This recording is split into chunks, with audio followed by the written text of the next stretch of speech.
खलूस और इज्जत बहुत नायाब तोहफे हैं, इसलिए हर किसी से उम्मीद ना रखो, क्योंकि बहुत कम लोग दिल के बहुत अमीर होते हैं।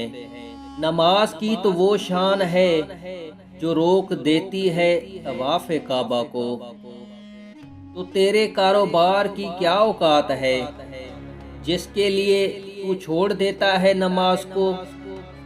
बेशक हालात इंसान के हाथ में नहीं हैं, लेकिन जिसके हाथ में है वो बहुत रहीम है।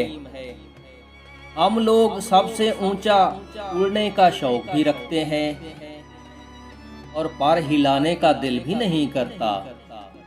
ऐसा क्यों है?